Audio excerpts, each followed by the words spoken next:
Jesus. Her business.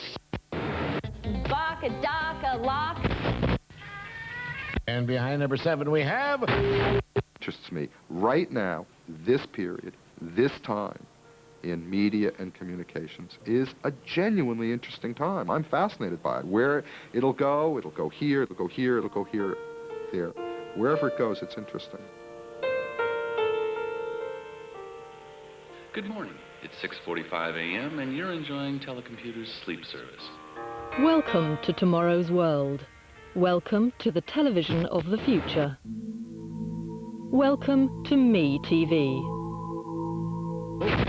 Come on, sleepyhead, time to get up. In the years to come, media and communications might look like this. Good morning. Morning, Justin. Morning, Dad. Hey, I thought we said no video games before school. Dad, I'm downloading something from the Library of Congress. Oh. Or like this. Have you ever watched the movie you wanted to? Science fiction. The minute you wanted to? Learn special things. That's all taken from jazz. Now any questions? From faraway places. Oakland? So where did jazz come from? Good question. Or tucked your baby in. From a phone booth. You will. In the United States this year, such high-tech fantasies of the future have seemed more real than ever before. The reason? Well, in part at least because of home shopping. What I already have in my own closet, you need not necessarily buy every piece. You could wear it with your Home shopping might seem an unlikely blueprint for the futures of the entertainment, information and communications industries. But home shopping has two great advantages over the rest of the media world. Home shopping makes its millions by being interactive. You see products on the screen and then buy them with your credit card. Television tomorrow, the pundits all agree, will be interactive. Home shopping's other great advantage is Barry Diller. Until recently, Barry Diller was one of the most powerful men in Hollywood. Barry Diller was a player. He conceived the idea of miniseries like Roots, ran Paramount Pictures with great success, and established Fox Broadcasting as the fourth television network, with hits such as The Simpsons. Barry Diller, it seemed, could zero in on the zeitgeist. Early in 1992, he decided that he wanted to run his own company. He left Fox with a multi-million-dollar payoff, a laptop computer, and no particular place to go. What happened is I began a process where I was looking at the shift of what was possible technologically almost right in front of our eyes, not many years down the road. It got me interested in understanding computers, and it got me interested in understanding what the possibilities were. And I quickly came to this idea that the actual way that people were going to use television and were going to process information was at a juncture where it was over the next 3 to 5 years going to really change. It was going to really shift. So that was all swirling around, and then Diane Von Furstenberg had talked to me about QVC, and she said, "You just got to see this thing. I mean, it's really remarkable." Well, Barry Diller is my best friend in the world, so he and I are very, very close. And first time I went there, I called and I said, "This is amazing. You really have got to see this." And he came, and the rest is history.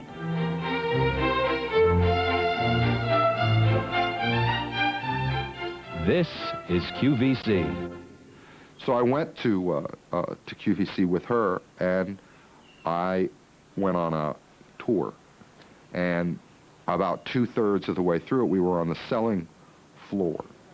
And I saw this remarkable interaction between this fast response of offering something and seeing the instant relationship of the people who were watching it and were interested in buying it. All this is in Project Me 7. and then we'll take a break, and then we'll go to do the cookbook. Okay, sure. All right. So we'll start in this room, and then we'll go in the kitchen, then we'll go back to the room, and then back to the kitchen. 2, 5, and 19 sold out. On this one, because the timing is so perfect. What's that? It was a moment where I said, "My God, this is real. This is not 200 years from now. It's not tomorrow's technology. It's here today, and it works." I was truly impressed with. Barry Diller had seen the future, and not only did it work, it was interactive. As the phone calls came in for a new product, he could see the instant ratings. He decided that his next challenge was going to be this television retailing company, the initials of which stand for quality, value, convenience. Selling jewellery, fashions, household goods, toys and much else, it transmits 2 24-hour-a-day cable channels from an anonymous brick warehouse in rural Pennsylvania. Diller negotiated a role as the new chairman and CEO and invested $25 million of his personal fortune in QVC shares. When it was announced that Diller was going to head up something called QVC, which was defined as home shopping, the sneers were audible. People just said, "Barry Diller, home shopping?" But now the same people who were sneering see that his stock price has really doubled. Who do you like? Do the locomotion. It's not possible. My little baby sister can do it with ease. It's not possible to Since Barry Diller joined at the end of 1992, QVC has been the subject of intense media attention. Sales are up by more than 20% on last year's figures, and QVC's stock price, which stood at $30 per share in December, climbed above $70 per share this summer. Because I am worth it. Woo! Now, if you can say those things, if you can get yourself in a positive mood, then it's time to change your life, not just your weight. One of Diller's first concerns has been to bring in other couture designers, like his friend Diane Von Furstenberg. Yay! What I liked is that you could go directly to the people that you're selling to. And that is just, you know, that is the thing that I thought was the most exciting, because you had the opportunity to create, to design something that you believe in, that you did with passion, and you're able to talk about it with passion without going through salesmen, merchandisers, other salesmen. You can go directly to the people who are concerned. QVC proudly presents Silk Assets by Diane Von Furstenberg. I think that I identify very much with what a modern woman is, you know. I mean, I work and I take, you know, I go in and out of the office and in and out of codes and in and out of meetings. I've raised children. I mean, I think that I can identify with all the problems of women. So I want women to be powerful and to be great and to look good, but also to look great. The first show that I did on Silk Assets, I think we did about $1.3 million in 2 hours. $1,300,000, and we just sold out. I mean, we sold everything we had to sell. It was very exciting to just see sold out. It was fun.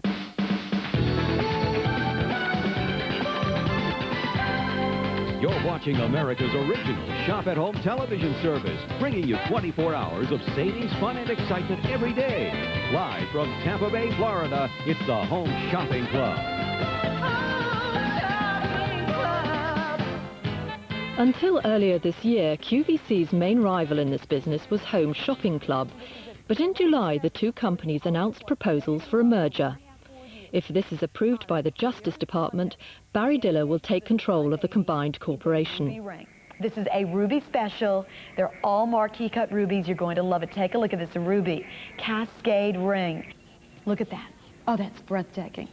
It is just a true adventure into the Lord of Gemstones. It is just a stunning, stunning ring. Oh, it is luxurious. Look at the diamonds. I had bought the chain which he just took off in the show. Oh, that's nice, yeah. I have the earrings that go with QVC prides itself on avoiding the hard sell of Home Shopping Club and is pitched to attract a more upmarket audience. Major designers and stores such as Saks Fifth Avenue are invited to present exclusive collections, as are celebrity hosts like Joan Rivers and Marie Osmond. And you put circles on their face. And now that I think about it, I did that with Eric when he was 2. I dressed him up and put lipstick on his cheeks and put eyeliner around here and make the little big black line. Yeah. It is, on its own, a very successful enterprise. It had turnover last year of $1.2 billion. So it's a successful and it's a growing business. It is, however, tiny in its relationship to the world of retailing at large, which is close to $1 trillion a year turnover. So our relationship to it is tiny, but we are a sector of retailing that is growing, and with only 1 or 2 exceptions, we are growing 3 times, 4 times as fast as any other retailer. And most retailers are not growing at all. So we have an enormous, I think, future ahead of us if we don't totally screw it up.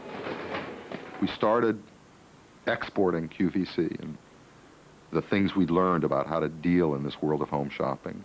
And the first thing we did is we made an arrangement with Televisa in Mexico and Latin America, Central America, and Spanish portions of the United States to offer a Spanish-speaking home shopping service. And that will roll out towards the end of this year.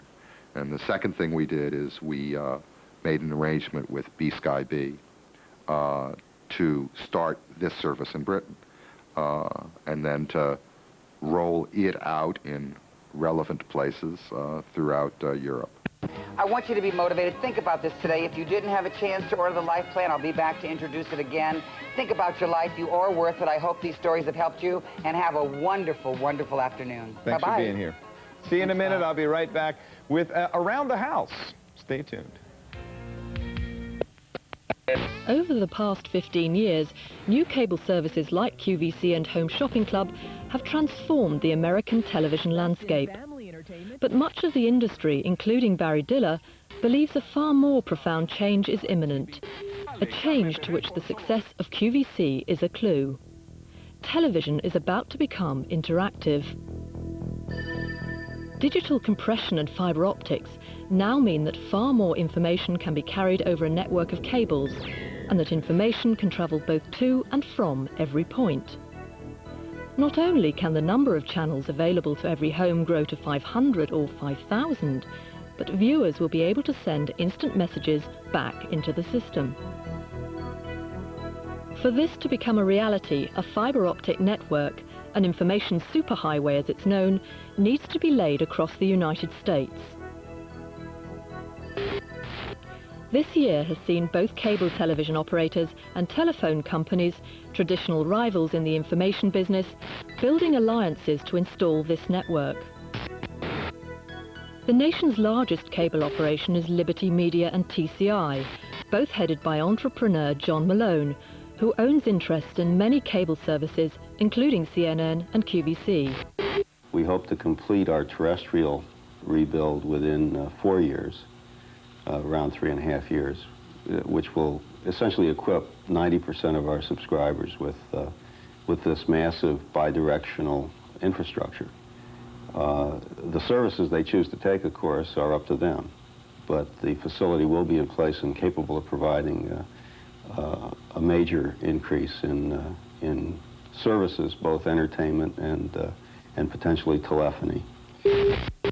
The private sector now smells dollars in providing movies on demand and interactive shopping, and they're prepared to make the investments, which in a way is fortunate because the government, U.S. government, simply doesn't have the money to do this. I mean, you look at the budget deficit, and it's not clear that they're best equipped to do it.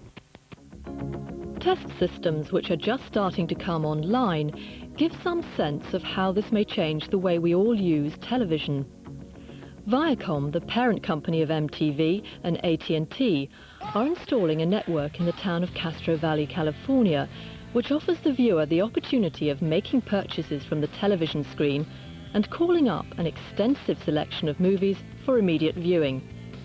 You can choose what you want to watch, and you can watch it now. Such systems are seen as one of the most attractive applications for the information superhighway, but this apparent extension of choice is regarded with suspicion by the traditional television suppliers, the networks. It's always very difficult to say that a viewer is handicapped when you give the viewer more choices. But the old law of raspberry jam applies. The wider the culture is spread, the thinner it gets. This is CBS. If the viewer wants to watch golf for 24 hours, which is one prospect, a hideous one, I must say, I mean, you might as well watch a lawn, then that's fine. If a viewer wants to do knitting or all news all the time or whatever, movie channels, be able to select from a dazzling menu of 1,000, 2,000 movies and yesterday's sitcoms. But if you want to watch MASH, or the next MASH, or the next Cheers, or the next Mary Tyler Moore, or the next, I suppose, Gunsmoke, or whatever, then where's it going to come from? And I think that's the danger. Shelling continued today outside Saturday. In a world of 5 or 50 or even 500 channels, there is still only one channel where millions share a laugh with Seinfeld. Only one channel where you wake up with the Today Show and go to bed with the Tonight Show. Only one channel with the big events, the NBA Finals, Wimbledon, and the Super Bowl.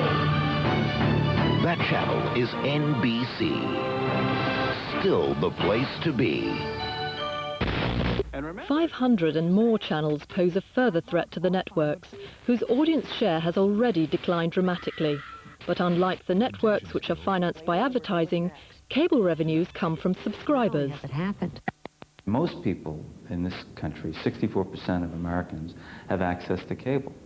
Most poor people don't have access to cable. Of course, their neighborhoods are not wired or they can't afford it. What happens 5 years from now when the World Series or the Super Bowl or some major event is not on free television, it's only on pay television? What happens then? Ted Turner, in one of his unguarded moments, said the only people watching network television will be the poor, the elderly, and the minorities. Well, there is a broadcasting vision for you, or a vision of television that is somewhat nightmarish, so that you pay more and more. Yes, and there's pay-per-view, and watch your son and daughter at home sprinkling through, running their fingers like through the yellow pages of television looking for a movie, and $3.95 a shot, and they don't like it. $3.95 another one, and before you know it, your television is a $200 utility. You can see the biggest hits you want to see at the times you want to see them. Pay-per-view has never been easier or more convenient. Take a look at what's coming this week. Bonkers! The networks have had the advantage of being a habit in America. Most of the people who live in America today grew up with 3 networks and maybe an independent station.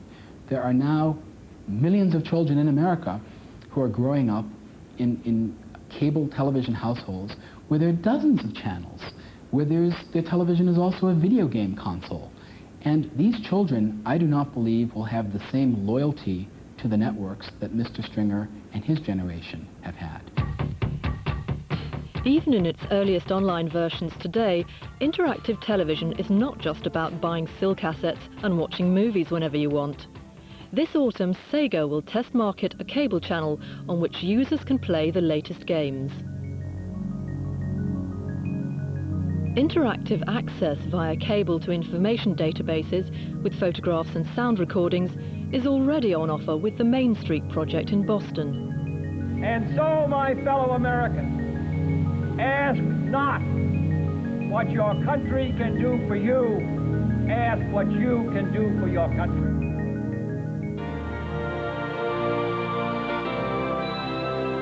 In the EON system, data is sent and received over microwave links and satellite, so that alongside the usual television pictures, interactive program guides can be accessed by the user, who can also participate in game shows and shop from the screen. Perhaps the world's most sophisticated interactive service is operated by Videoway on the Montreal cable system.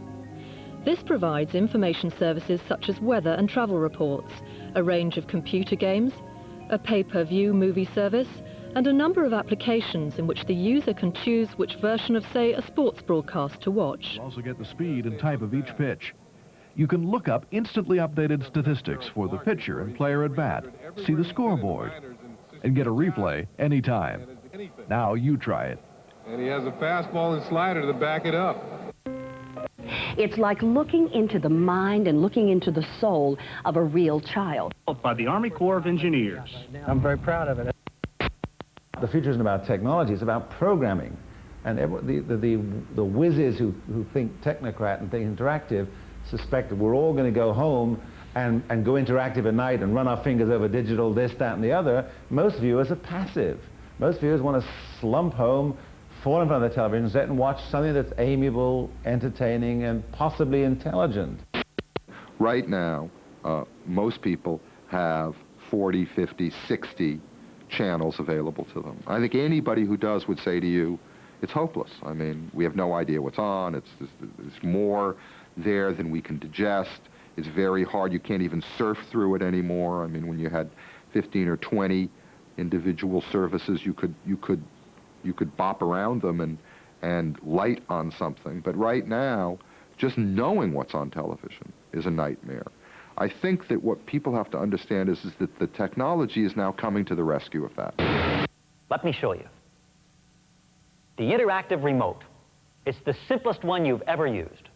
You just aim it and shoot, like so. This medium is going to become more intelligent. It's going to become more programmable.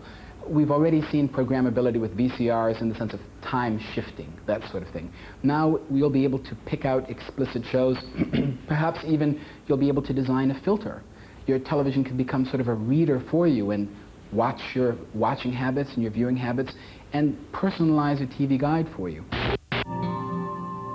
Television sets will increasingly develop minds of their own. Computer software will be able to make choices for each viewer from the numerous channels and data services on offer. And the software will be able to learn the user's preferences, constructing for each person a MeTV channel. What people should think of is not 50 or 500 or 5,000 channels, of which there will be, an unlimited plethora of, but in fact, it's one channel. And that's really all you'll get, is you'll just get what you want in a friendly and easily digestible manner. Now, you want to get out there into accessing hundreds of possibilities. It'll let you do that for sure.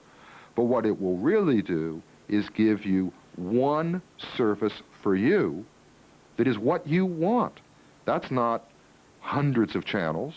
It's one service of your own. And I think that is a radical changing of communications and information and entertainment.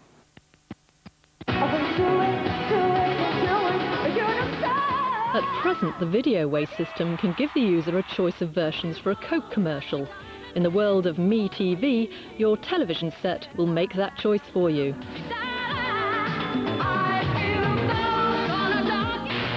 Most people think that when you have intelligent receivers, the advertising industry is going to collapse, and we're all going to do what we call zapping, getting rid of the commercials. That's not the case at all. Mark, it's your exponent. Exponent is right. An interactive game of Jeopardy on Videoway offers another choice of commercials. Each option brings up a different advertisement, including this one. The amazing new Festiva is not only fun to drive, and this. Do comfort and adventure go together? In the future, the possibilities will be far more sophisticated. If you and your family decide you're in the market for a new automobile, and if I told you that for the next 24 hours, every time you turn on television, if there is an ad, it'll be an automobile ad, you would actually be quite interested in that. And if the system knew enough about you, a husband, a wife, 2 children, and a beagle, I'm not going to suggest 2-seater Porsches, and I will probably, be able to present to you the kinds of maybe sales or opportunities in a class of automobile that fits your particular requirements. Such intelligent advertising, as with every other aspect of the systems connected to the data superhighway, is possible because information on the highway is transmitted in digital form. As such, it can be easily manipulated, filtered, and personalized by computers which know or which can learn each individual viewer's requirements and preferences. The broad movement where sort of television and other information and entertainment media converge is being made possible by one phenomenon, and it's really very simple, and that one phenomenon is being digital. And that has such extraordinary consequences that most people really don't recognize, and I'm including a very technical set of people. The difference between something that we know as a magazine or a newspaper or a radio program or a television program will fundamentally disappear. They'll all be bits. And when you're in the bit manufacturing business, which is what journalists will be in 10 years from now, you will manufacture those bits without concern for the medium. So the old McLuhan expression of the medium is the message is dead. It's not true anymore. It's the medium is not the message is the message, and then those bits get converted into television, to radio, into newspaper, fundamentally automatically in the long term.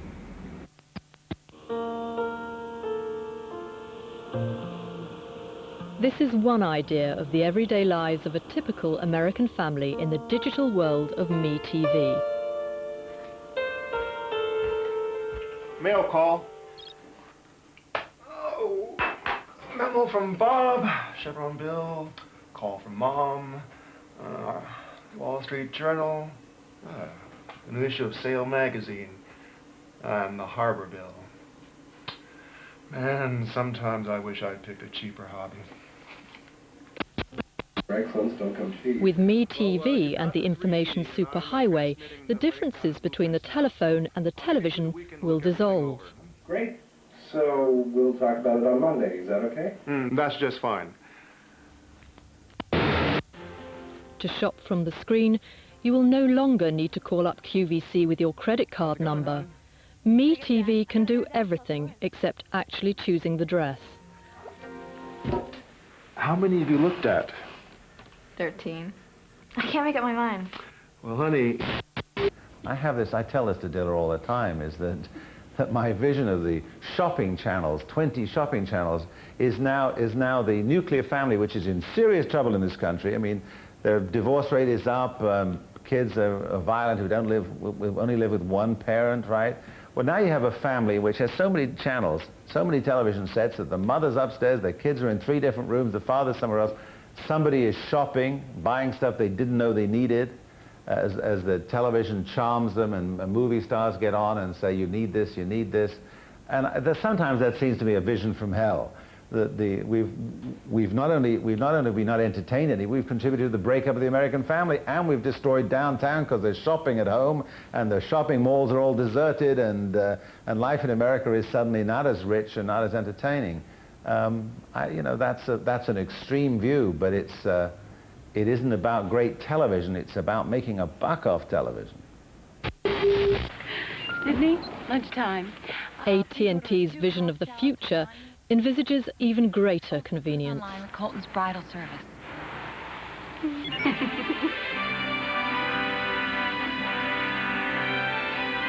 Lily, please authorize your electronic mannequin. Open clothing file, transmit mannequin Lily, white tunic and heels.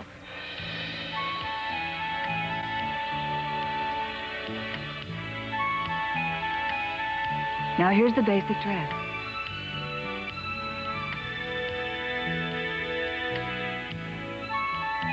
Can I see what it would look like if it was just a little shorter? Shorter? We're talking about such a sophisticated system that's being developed here that I don't think we fully understand what it will be capable of doing. What we do know is that just as computers have made it possible for marketers to target individuals with direct mail and other kinds of services, we will see with the video technology a more precise, a more calculated, and a more effective kind of targeting to the individual. We're going to see a system where the corporation that runs this system will be able to know everything about you.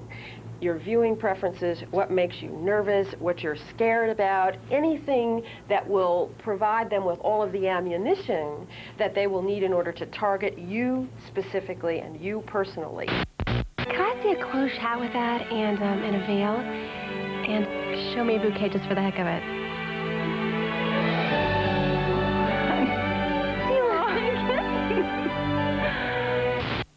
This system could be terrific if we could create what I call the public sector or civic sector of the system. We could see vibrant communications taking place at the community level that could really involve the citizenry, that could really reinvigorate our democracy.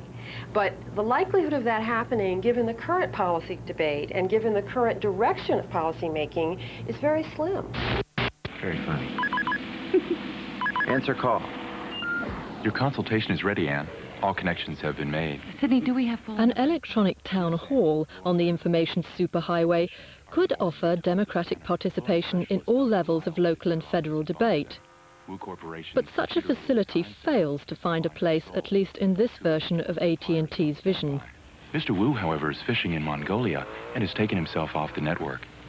His intelligence agent, Mr. Park, will handle the call. I'll take it in the other room. Because the whole future of the system is being driven by the marketplace, there's a real potential here for a system that is unaffordable to a lot of people. We may see a system where many people will not be able to pay for what they basically need in order to function in the society. And in essence, if they can't participate in the electronic system, in the telecommunication system, they cannot participate in society. Well, first of all, I mean, we've been going through the issues of the underclass certainly in this country for a very long time. I mean,